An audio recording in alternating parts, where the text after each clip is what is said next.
National Bathtub Day, Tony. How you celebrating that? I'm Tony Kornheiser. Not with the neighbors again. Too many people. The faucet was jamming into my back. Okay, now Not you're doing getting that. into too many details. This is TMI. Yeah. You know, Yeah.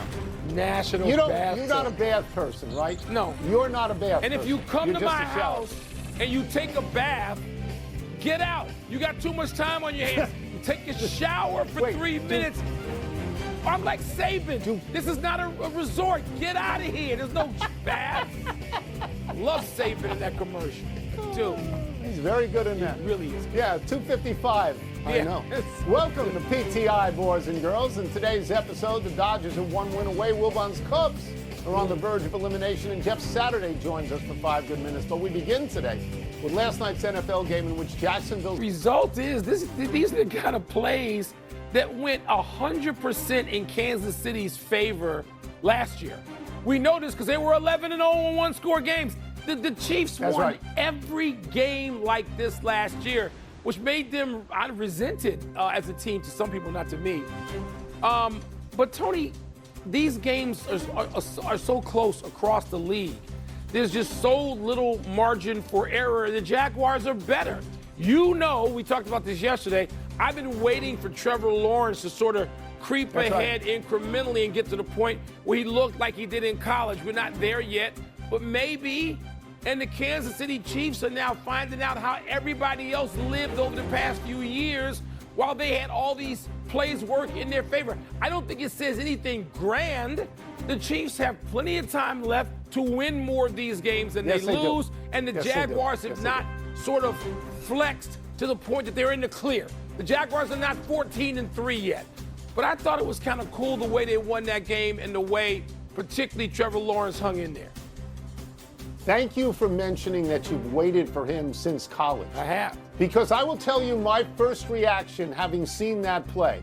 And it was, thank God he's no longer at Clemson, because if your hand touches the ball and your knee goes down in college, You're that's done. it. Yeah. That's the end of the play. Yeah. You can't make that play in college.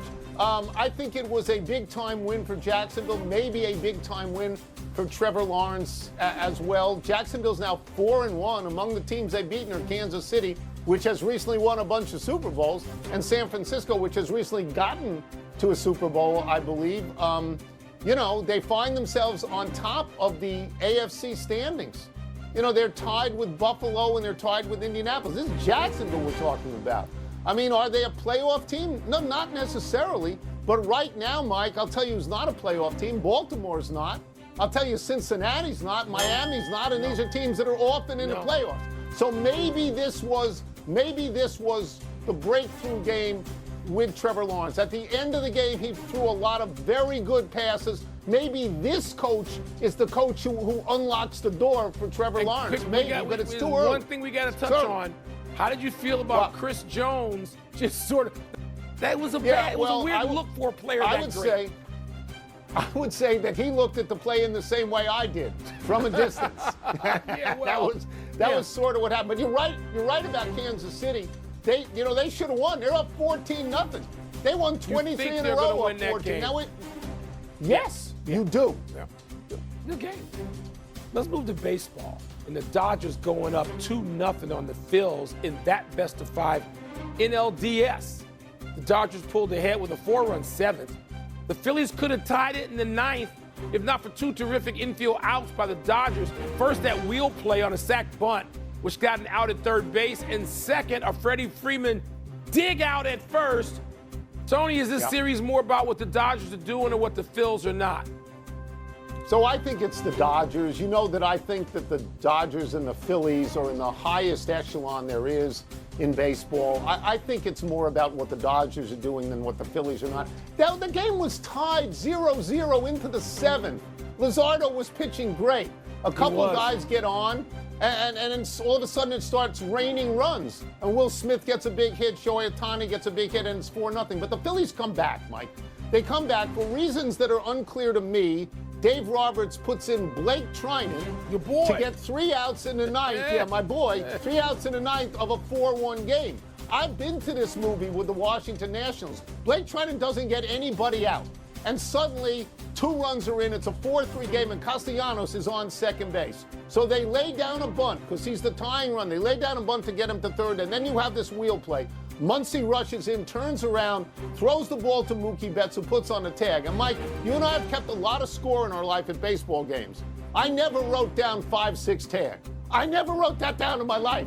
Nobody writes that down. 5-6 tag. That doesn't ever happen. And then the Dodgers needed 3 pitchers in the 9th, and as you say, they'd saved. Freddie Freeman makes a great stretch and scoops the ball up. It's a terrible throw by the second baseman. It's terrible. They get out of the game. The Dodgers are narrowly, marginally better. That's it. That's the only conclusion. Draw. These are 2 close games. This is not like the Yankees and the Cubs getting blowed out. This is not like that. These games come down to like a play or so. Right. I mean, Jimmy Rollins in the postgame explained it with such insight and precision on what Castellanos could have been doing to sort of get a bigger lead off a second and make it safely the third for a guy who's not particularly fast, but he also is not a particularly savvy base runner. And Jimmy Rollins was. But it was fascinating to watch all that stuff post-game.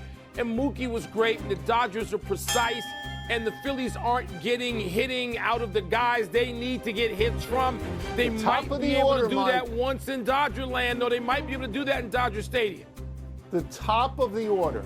Trey Turner is the National League batting champ. Yeah. Schwarber is the National League home run champ, and I believe that Harper's a 2-time MVP, and they're 2 for 21 at the moment, which, as we like to say, is San Diego land. But that's Let's stay with baseball.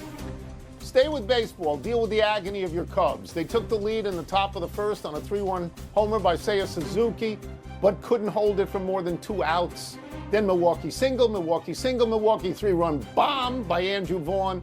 Your Cubs never scored again, and the Brewers got 2 more homers, including another 3-run shot by Jackson Chourio. Final score 7-3.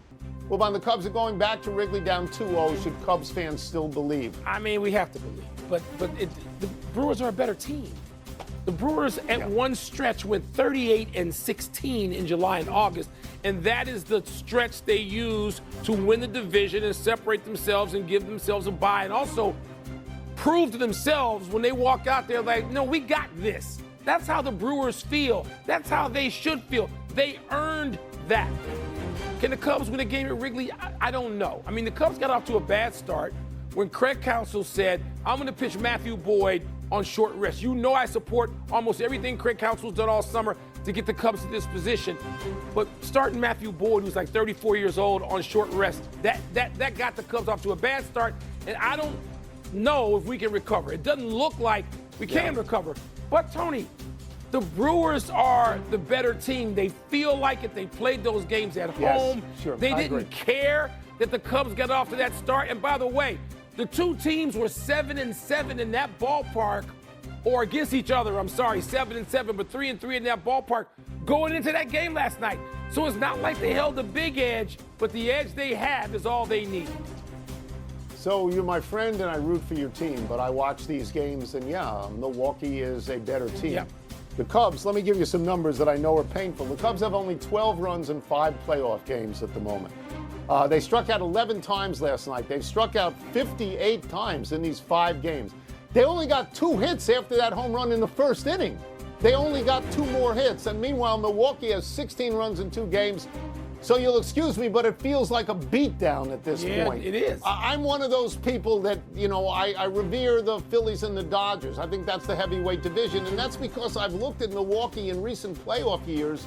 I think the last 5 times they've been in the playoffs, Mike, they've only won 2 games. They've never advanced another round, and a lot of people say it's because they don't hit the long ball. They were 22nd in the major leagues this year in home runs, but if you get 3 in one night, you get 3 in a playoff game, that can change the trajectory, of what you're doing for the playoffs. So, I mean, I was impressed. And I was impressed by your boy, The Miz. The Miz in his last 8 appearances had a 6.06 ERA. Yeah. And he was electric last night. You and other Cub fans I know spent all summer taking shots at The Miz. And I did. Come on he had now. a bad I told second you this half. kid was great. terrific. Everything Did you hear me say he was electric last night? He was hitting 104. Yeah. Let's take a break. Coming up, Time to dig into the NFL trenches with our great friend ESPN NFL analyst Jeff Saturday. Jeff, the Browns today, this afternoon, just traded Joe Flacco to the Bengals. That is a division rival. What does that say to you? It ain't good. It ain't good, fellas. It's like, hey, we no longer, this guy's no longer going to help us. We don't believe he's really going to help you. Otherwise, we wouldn't trade him to you, you know? But as I looked at the trade, look, this is no slight to Joe Flacco because, you know, he's had an incredible career and what he's done. But you're sending him to a team that Burrow's already been hurt, that Browning gets pressured all the time. Yeah, I'm not sure what the frustration is, if it's like from the receiving core or whatever it is. They just want somebody else change for change, but you got to protect the quarterback, especially a 40-plus-year-old. And I know you got Chase, I know you got Higgins. You better learn to 7-man protect so that he can get the ball off and throw those two guys. Otherwise, this thing could get ugly in a hurry. I'm so glad I'm so glad people are gushing over this trade, and Jeff is as always the voice of reason. Let's go to last night and Trevor Lawrence falling down on the ultimate play in that game. And Jeff, when you see the reaction of the offensive linemen and defensive linemen, most of whom are on the ground, but when you look at the replay of that over and over, you focus first on what?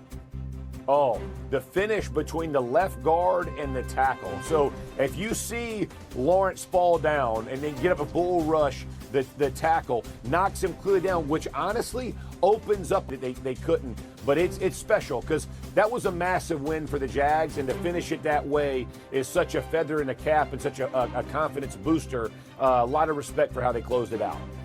At the other end of the emotional spectrum was, of course, Cardinals coach Jonathan Gannon. And his reaction first to DeMarcado, and then his apology for the way he ended that whole thing in the end zone. How do you see that from the perspective of a former player and coach?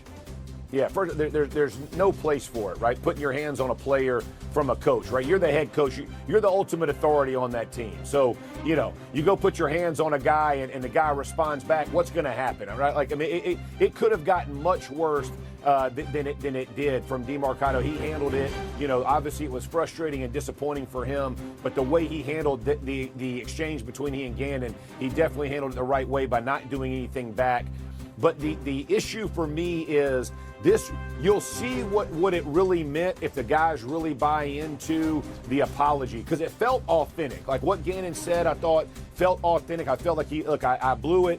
I got caught up in my, all of those things are true, right? But don't forget, like the game wasn't over when that happened. They still got a lead, right? And so, but the credibility he's built in the locker room will go a long way here, because the guys will see this as truly being authentic. Hey, bad moment.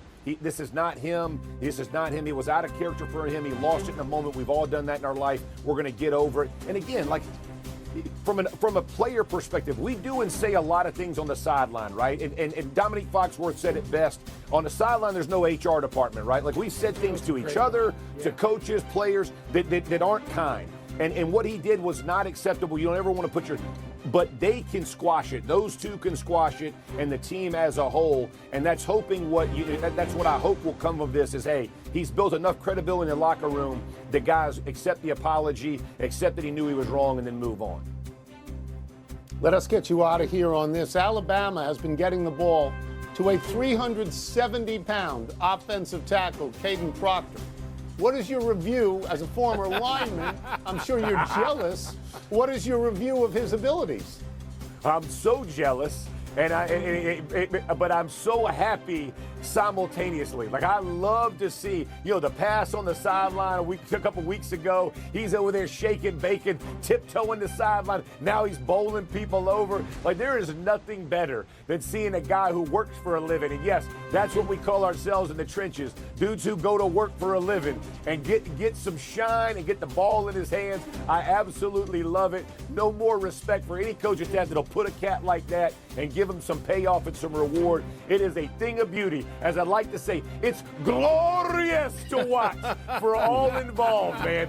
Go O-line. Let's go make it happen, baby. As always, thank you, Jeff. Thanks so much. Appreciate it. Oh, appreciate it, fellas.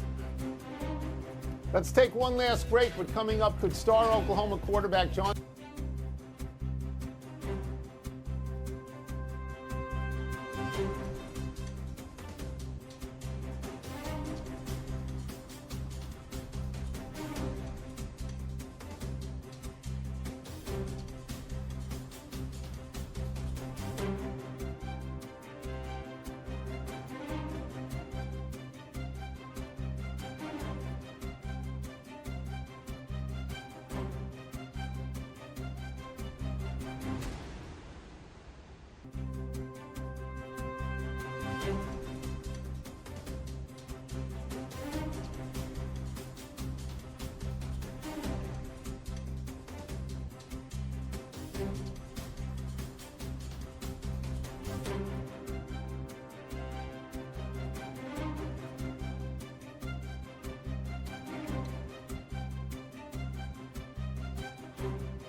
Bye.